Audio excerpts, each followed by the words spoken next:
네, 새 정부 첫 인사청문 대상이었던 이종석 국정원장 후보자에 대한 청문 보고서 채택, 오늘 정보위 회의가 취소되면서 일단 미뤄졌습니다.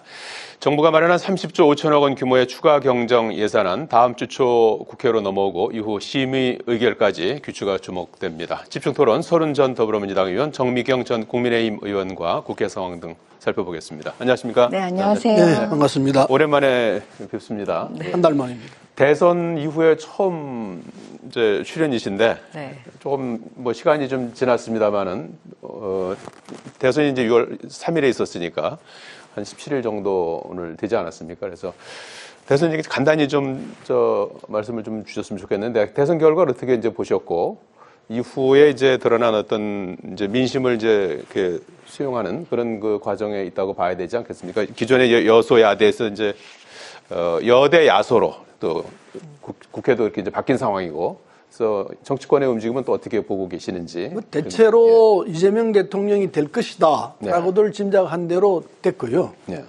이변은 없었고, 그래서 이재명 대통령 체제가 이제 됐는데 문제는 이재명 대통령이 갖고 있는 여러 가지 이제 결함이 있습니다. 예. 재판을 받아야 한다든지 도덕적인 문제 이런 게 등등이 있는데, 예. 뭐 재판 받는 문제는 본인 기간에는 안 한다 그렇게 법으로 정리할 것 같은데, 예. 그건 뭐 국민들이 오케이 할 수 있습니다. 네. 그런데 문제는 5년 뒤에 그럼 어떻게 할 것이냐 네. 이런 문제가 남아있지 않습니까? 그래서 저는 생각한데 구조적으로 이재명 대통령은 국정을 잘 운영할 수밖에 없다. 안 하면은 5년 뒤에 아주 불행한 결과가 나올 수 있기 때문에 예. 성심성의를 다해서 국민에게 봉사하고 예. 그리고 말 그대로 아주 모범적인 대통령이 돼야만이 자신이 처해 있는 여러 가지 조건들을 벗어날 수 있을 것이다. 그래서 오히려 이런 구도가 좋은 것 아닌가. 국민들에게는. 그리고 대한민국이 발전하는데도 도움이 될 수도 있다. 이건 낙관적인 시각에서 보는 시각입니다. 저는 그렇게 보는데 그렇게 되기를 진짜 학수고대합니다. 기대합니다. 이번에 해외 순방 중에 기내에서 한 말씀을 보면은 지금보다 떠날 때 지지율이 올라갔으면 좋겠다는 그런.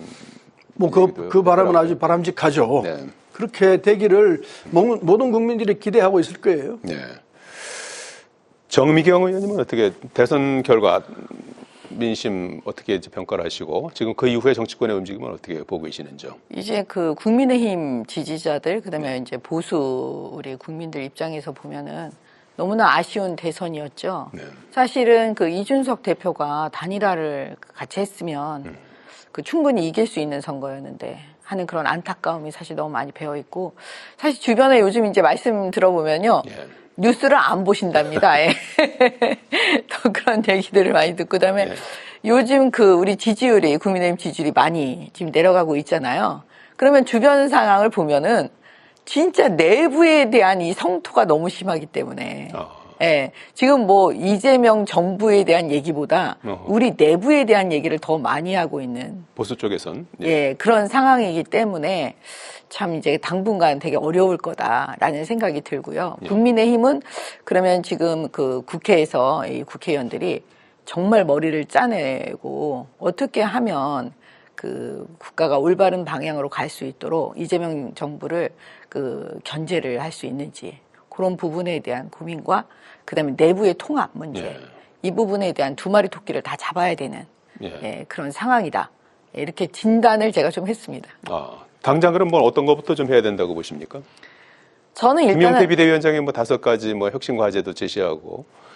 근데 했습니다. 이제 그 혁신 과제로 인해서 우리의 또 분열이 돼버리면 예. 그거를 이제 사실 국민들은요, 그 원인보다는 어떻게 보면 결과적으로 이들이 통합을 하느냐 안 하느냐 이걸 보고 있는 거거든요. 정치가 결국은 통합의 문제이기 때문에. 그래서 제가 볼 때는 그 혁신안 자체가 문제가 돼서는 안 되고요.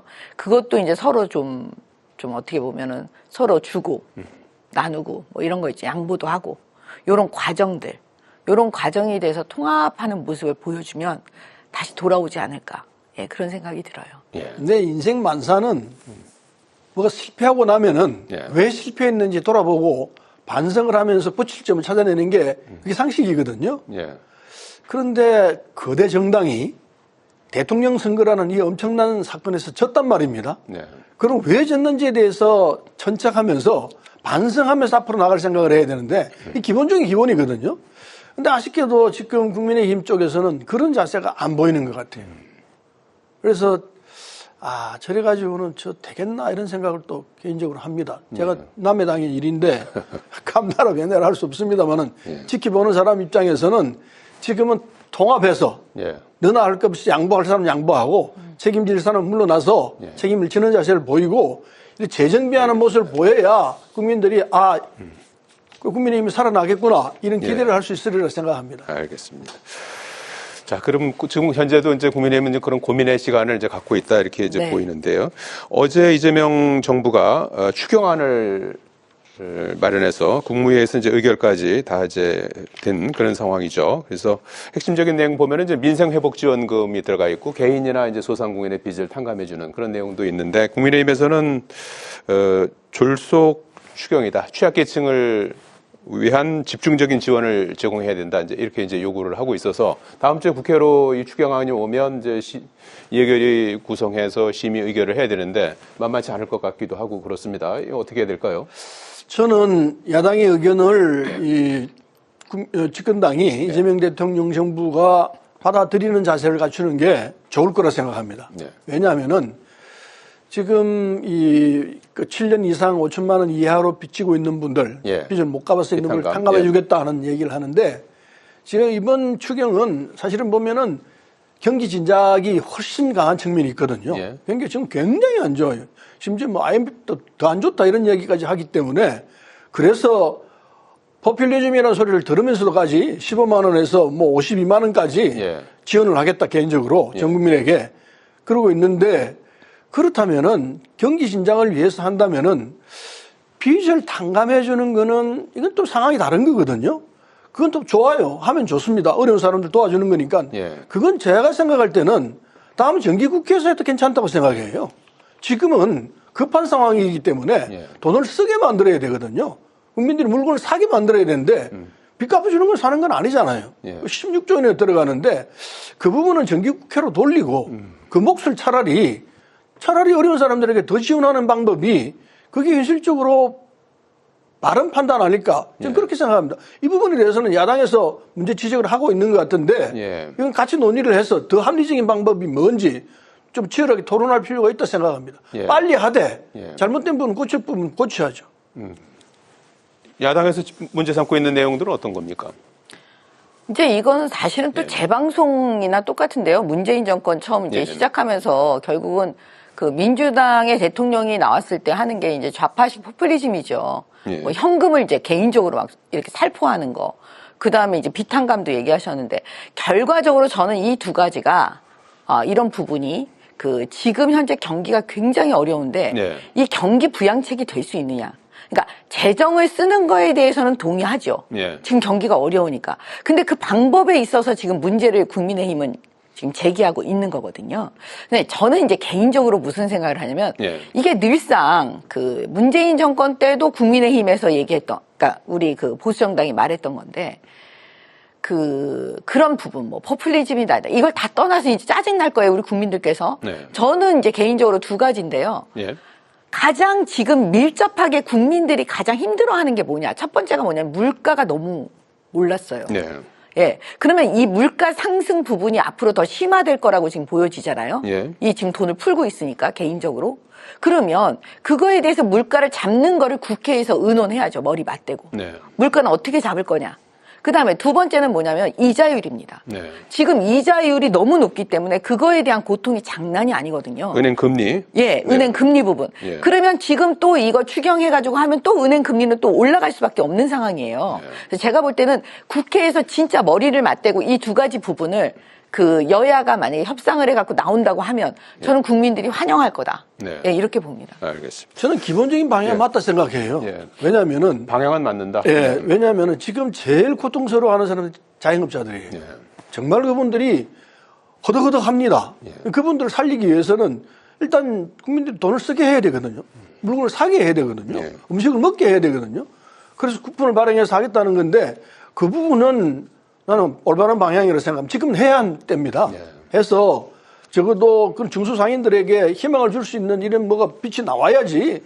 IMF 때도 죄송합니다. 코로나 때도 우리가 돈을 지원을 했지 않습니까? 네. 그거가 결국은 그 상황을 극복하는데 굉장히 큰 도움이 됐어요.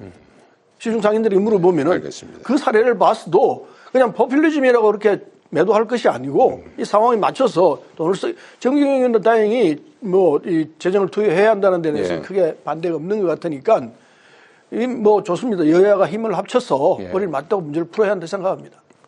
알겠습니다. 재정 지출은 하되 이제 네, 뭐 방법상의, 빚어질 수 있는 예, 어떤 예. 문제점, 물가라든지 이런 네, 부분과 이자율 관련해서 부분, 예, 예. 한국은행에서 또 물가 관련해서 이제 관심이 많을 테니까 네. 그런 데 대한 이제 의견도 좀 들어보면서 네.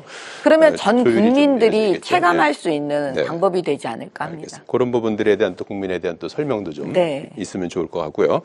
자, 지금 김민석 총리 후보자 인사청문회가 다음 주 화요일, 수요일 이틀 동안 진행될 예정인데요. 지금 김 후보자는 다음 이제 청문회에서 이제 모든 걸 다 밝히겠다는 입장인데 여러 가지 그 재산과 관련해서 야당에서 계속해서 이제 의혹을 제기하고 있습니다. 그래서 어떤 부분이 가장 좀 문제라고 보시고 해명이 적절하다고 보시는지 어떤 부분을 좀 주목하고 계십니까? 저도 원외 생활을 뭐 지금도 원외입니다만은 15대 16대 국회의원을 하다가 8년간 하다가 8년간 쉬었습니다. 네. 근데 김민석 총리 후보자는 12년인가 그렇게 쉬었습니다. 예. 참 고통스러웠을 거예요. 그 시간을 어떻게 지냈느냐. 말하자면 무직자였죠. 다른 수입이 있었다는 이야기를 못 들었습니다. 그때 그러면은 제 사례를 보면은 주변 지인들로부터 많은 도움을 받았어요. 저는 다행히 집이 작은 한 집이 하나 있었는데 그걸 팔아서 전세를 가고 전세를 줄여서 가고 이렇게 8년을 버텼습니다. 아이고. 그렇게 됐는데 예. 그러면서 지인들이 이제 조금씩 도와주면은 그거로서 버텨냈죠. 김민석 후보도 그런 과정을 겪었으리라 생각합니다. 네. 주변에 많은 사람들이 뭐 돈을 구워주기도 하고 고생했다고 그냥 주기도 하고 그랬을 거예요. 그걸 일일이 다 설명하기가 만만치 않을 겁니다. 예. 다른 특별한 사안이 또 있다면은 제가 볼 때는 도덕적 흠결 사항이 따로 있다면은 그건 또 문제가 심각하지만은 이런 12년 이상 무직자 생활을 했던 처지에서는 예. 이런 빚들이 막 늘어날 수밖에 없습니다. 내가 볼 때는. 예. 근데 그 빚을 그럼 어떻게 갚고 했느냐 설명하기가 쉽지 않을 거예요. 자기를 도와준 사람들을 어떻게 일일이 다 얘기를 합니까? 예. 그래서 이제 인사청문회를 비공개 제도를 도입하자고 하는 부분은 합리적이라 봅니다. 예. 도덕성 근데 그게- 검증은 비공개로 하자. 글쎄요. 네. 그래서 그거를 인제서 할 거냐? 왜 네. 지난번에는 안 하고 언제 하느냐? 그 비난은 면할 수가 없죠. 예. 그러나 그래도 언제 해도 해야 될 부분이기 때문에 도덕성 부분은 비공개로 할 수 있는 이런 장치를 마련해야 할 거라 봅니다. 수입 지출이 좀 아귀가 안 맞는 안 부분에 맞을 대해서 수밖에 없을 거라고 얘기했는데 봅니다. 본인은 이제 뭐 축의금이라든지 조의금, 출판기념회 이런 데서 들어온 뭐 정확히는 잘 모르겠습니다만은 하고 있는데 그 설명을 그런 부분은 잘 드러나지 않지 않습니까 원래? 드러날 수가 없죠. 그것으로 뭐 다 했다고 보기도 잘 모르겠습니다. 예. 현재까지 드러난 의혹이 이제 어떤 뭐 결정적인 그런 내용이라고 보십니까? 어떻게 보십니까? 내용상으로 보면은 수입과 지출이 안 맞으니까 이건 부정이다, 네. 불법이다 이렇게 뭐 딱 잘라서 얘기하면은 할 말이 없죠. 네. 그러나 그 내용을 설명하자면은 구구절절이 다 나와야 되거든요. 아까 이 결혼식 축의금 다 얘기를 하는데 제가 볼 때는 일일이 다 성명해내기가 만만치 않을 거예요. 네. 근데 어떻게 하겠습니까? 그렇다고 해서 총리 안 된다? 인물론은 괜찮아요. 인물론으로 보면은 그 많은 사람 찾기도 만만치 않죠. 도덕적 자세는 어떻느냐? 그건 나도 잘 모르겠습니다. 그러나 갖고 있는 역량이라든지 이런 조건으로 보면은 뭐 적임자라고 볼 수 있죠. 예. 자질이나 능력에 대해서는 뭐 문제가 없고 도덕성 부분은 잘 모르시겠다. 모르겠습니다. 잘 모르겠다 이렇게. 아니 근데 이 정경영 의원님 어떻게? 김민석 후보자의 가장 큰 게요 돈 문제인데 그게 돈 문제가 과연 도덕성 문제로만 끝날 거냐? 그게 아니잖아요.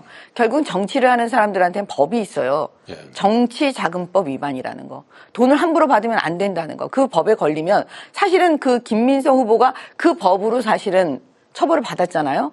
그리고 지금 이재명 대통령이 사실은 돈 문제하고 엮여가지고 결과적으로 5개의 재판을 받고 있는데 지금 그게 현재 진행되고 있는 상황입니다. 예. 그런 상황에서 제가 지금 핵심적으로 돈 문제를 살펴보다가 이거는 수사 대상이 돼서 낙마 가능성이 높고 이게 문제가 결국은 또 스모킹 건이 될 것 같아요. 그게 무엇이냐면 모친 빌라가 한 작은 거 한 1억 5천 6천 정도 되는데 이게 공교롭게도요. 2019년 3월 선거가 2019년 4월이었거든요. 총선이. 근데 2019년 3월에 자기가 잘 알고 있는 건설업자가 회사 명의로 전세 계약을 해요. 전세 계약이라는 거는 그 집에서 산다는 거잖아요. 모친이 사는 게 아니라 모친과 전세 계약을 해서 사는 거잖아요. 네. 근데 보세요. 그게 2억이었습니다. 그런데 한 달 뒤에 공교롭게도 그 김민석 후보자의 부인, 네. 와이프가 또 전세 계약을 맺어요. 근데 이번에는 2억 5천이에요. 아까는 2억이었고. 근데 한 달 사이에 전세 계약을 하면 그 정권 어떻게 되는 거예요?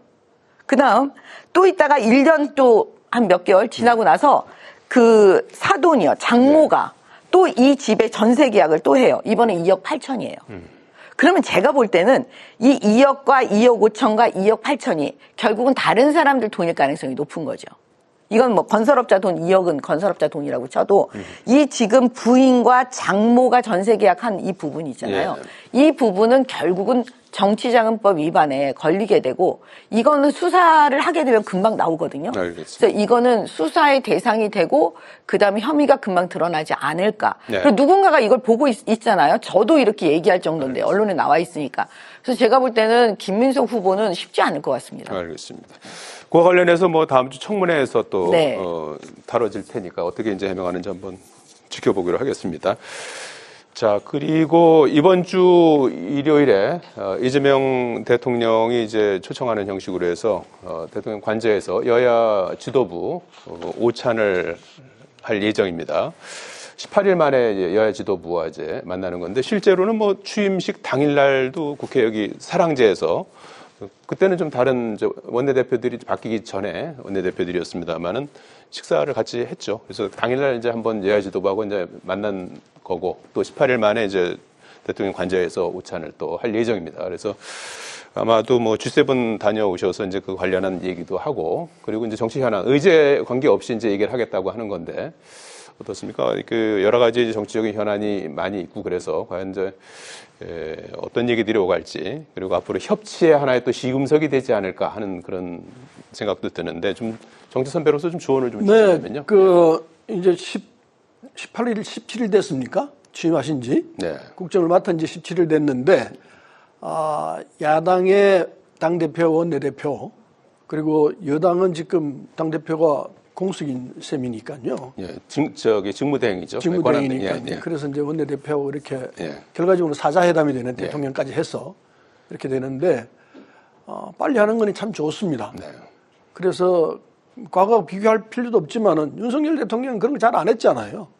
2년 만에 했다고 그랬죠. 야당하고 대화하는 걸 아주 깊이 했는데 네. 깊이 할 이유가 없죠.